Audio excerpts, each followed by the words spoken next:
Hi there, a brief hiatus due to the Republic Plenary Summit last week, and we are back. It's been a newsy week, from the most audacious moment in Baluch insurgency against the Pakistani state to a flare-up of violence in Manipur despite president's rule, to the Stalin government pushing the envelope even further on Tamil separatism, to Nepal in our neighborhood where the king returned to a rapturous welcome, clearly spoiled for choice. The Trump administration brokered ceasefire between Russia and Ukraine. It was on and off, but might succeed.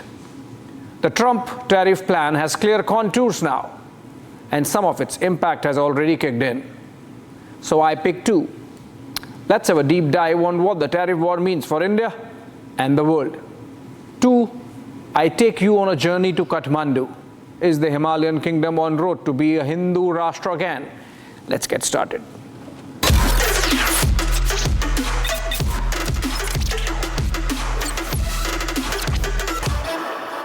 Erstwhile royal King Gyanendra had arrived in Kathmandu only after a month in Pokhara to this tumultuous welcome by the monarchists of Nepal this week. The sentiment in the air was strong, the demand clear. Restore monarchy, restore Nepal as a Hindu Rashtra. World's only official Hindu nation that Nepal was till 2006, when it was made a constitutionally secular country as part of a civil war truce with the communist Maoists. But before I get into the complexities of the issue at hand, of whether Nepal is any close to reverting to monarchy and Hinduism as a state religion, a brief look at the protagonist, King Gyanendra. Gyanendra was never supposed to be king. Born as second son to the then Prince Mahendra in 1947, his stars aligned in a manner at the moment of his birth that even his sight was considered inauspicious, prompting his banishment to his grandmother's place on a royal astrologer's advice. That turned out to be a quirk of fate that would make him king even before his father Mahendra or elder brother Birendra at the age of just 3. It so happened that in 1950, reigning monarch King Tribhuvan, who was also the grandfather of Gyanendra, had to flee Nepal facing challenge from the house of the Ranas, of which Mohan Shamsher Jang Bahadur Rana was the prime minister. Tribhuvan first took shelter in the Indian embassy before being evacuated into IAF Dakotas to Delhi. This too was not without drama, with the Nepal government trying to block the escape by digging up the runway of Kathmandu airport and parking trucks on it so that the Dakotas could not take off. The Nehru government had to flex its muscles to make it happen. But with Tribhuvan and his family in Delhi, it left only 3-year-old Gyanendra from the Shah lineage to take on the mantle of king, which he was duly anointed by the Rana government. As fate would have it, in 2001, then King Birendra was killed along with 8 of his family in a regicide by his son, Prince Dipendra, over a family dispute. Gyanendra became king again, this time his reign continuing till 2008, when a Maoist-dominated Constituent Assembly abolished monarchy in Nepal. Like in 1950, so in 2001, Gyanendra became king by default and had to make way when circumstances changed. That brings us back to the present. Our circumstances changing in Nepal, again making Gyanendra appear out of the shadows that he was pushed into. After the second round of multi-party democracy that kicked in from 2008, Nepal has seen 13 prime ministers. It is an encore of the 1990-2005 period when Nepal had again seen 13 prime ministers. The same set of leaders, same set of people around them, a game of musical chairs in which personal ambition takes precedence over national interest, where political intrigue guides public conduct. Corruption has been rampant. Nepal has slipped on most development parameters.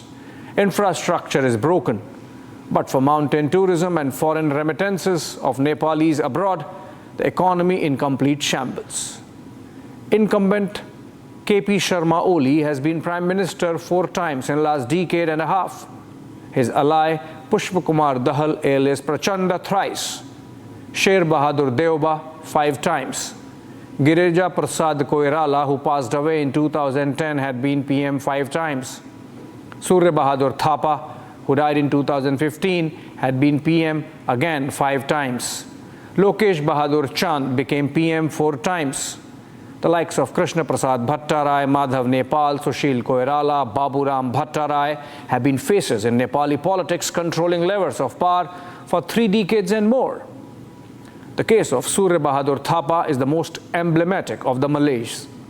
He became PM for the first time in 1963 and for the 5th time in 2003, hanging around for 40 years. Through all this, Nepali economy has stagnated. Tourism around Mount Everest carries the burden of service sector.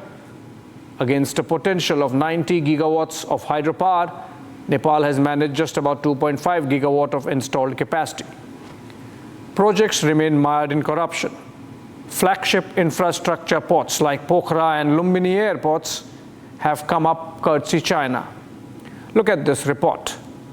5 aircrafts China sold to Nepal Airlines are grounded. The Chinese muscled their way into a deal which Nepal couldn't handle, and the Nepali state has no wherewithal to stand up to a cheating China.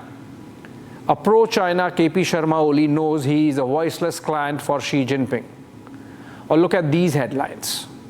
The state of aviation safety is so pathetic that for over 10 years now, European Union has put a complete ban on any Nepali airline flying over their airspace for the fear of the aircrafts crashing.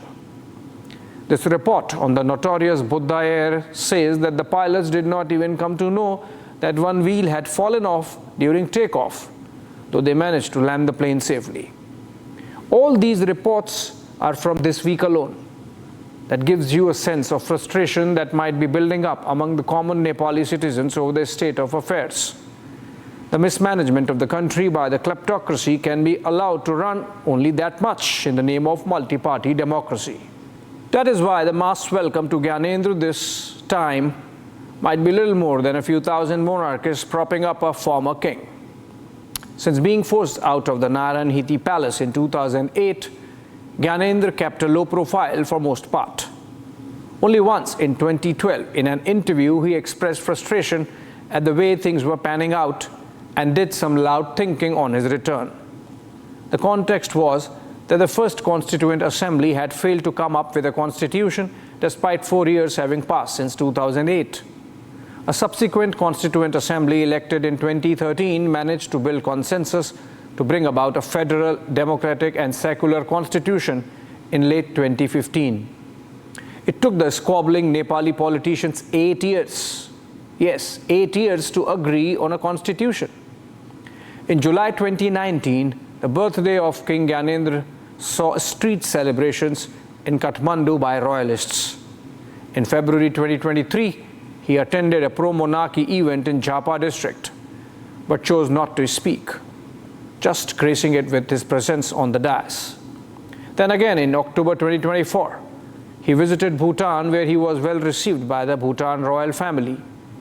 It was seen as Gyanendra's message to India that he was willing for a Bhutan kind of arrangement, something he had apparently spurned during the Manmohan Singh era apparently.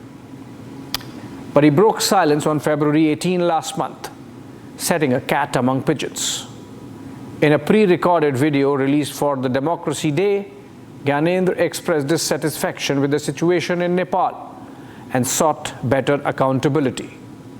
He said he was willing to play a role in saving his country. This was his most direct shot at regaining the monarchy since 2012.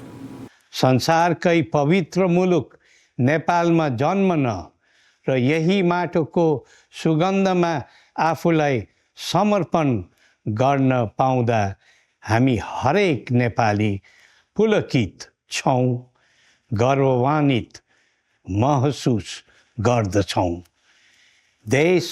देश रक्षा र देश समृद्धिको सम्पूर्ण दर्शन बडा महाराज धीराजबाट बक्सेको दिव्य उपदेशबाट लिन सकिने अवस्था रहँदै हामी मध्येकै कतिपय दाजुभाइ दिदीबहिनी किन परायाद्वारा सृजित वाद र विवादको चक्रव्यूहमा फसिरहेका हुन्, हामी सबैले आत्मसमीक्षा गर्नुपर्ने बेला आएको छ।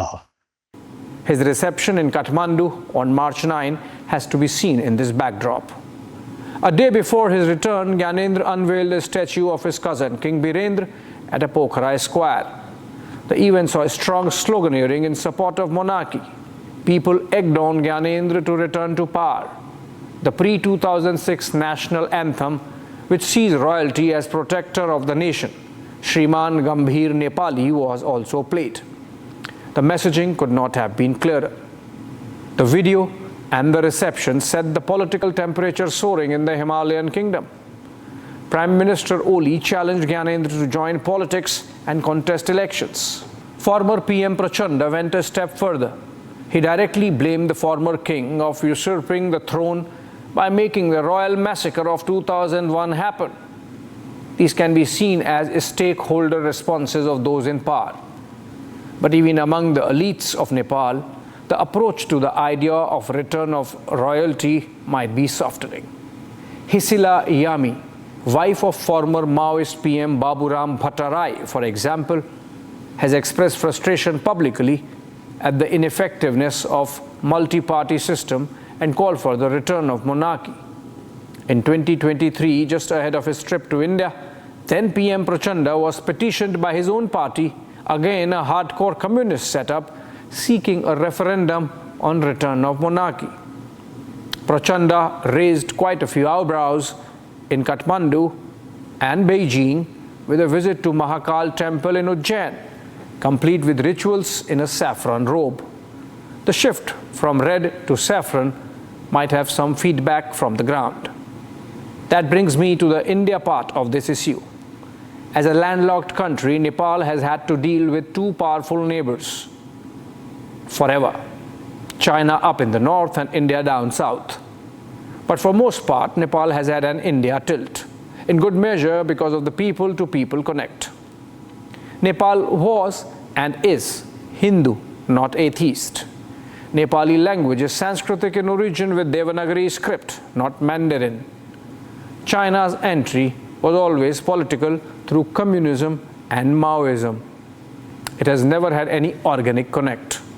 If anything, the bloodbath during Maoist-led civil war made Nepal lose 20,000 of its people in the 1995-2005 decade, and much more by way of civic and economic strife. India too played its cards badly often. The two major economic blockades of Nepal, one in 1988 and the second one in 2015, played havoc with pro-India sentiments. But by and large, things have been on an even keel, till 2005 at least, when under Sonia Gandhi and Manmohan Singh, we committed a geopolitical blunder straight out of Pandit Nehru's book. The Congress did not like King Gyanendra. The dislike was mutual and played out in full during the 2005 SAARC summit in Dhaka, where Manmohan Singh and Gyanendra reportedly had a testy exchange. This was enough for the UPA government to broker a deal with the Maoist guerrillas in a manner that Gyanendra was ousted and Nepal declared a secular nation in 2006. The then Congress government in New Delhi effectively executed a China plan in Kathmandu because Sonia Gandhi did not like King Gyanendra. That has changed now. The Kathmandu roadshow of Gyanendra had posters of a beaming Yogi Adityanath. The Uttar Pradesh Chief Minister has been active on the Hindu Connect with Nepal for some years now. His organizations based out of Gorakhpur have deep socio-religious connections in Nepal. His Gorakhpur Mutt, of which he remains the temporal head, has mass following across the border. In 2015, as a Lok Sabha MP, Yogi Adityanath wrote to the then Nepal PM Sushil Koirala seeking to restore the monarchy. Gyanendra had met Yogi in Gorakhpur just a month ago as well.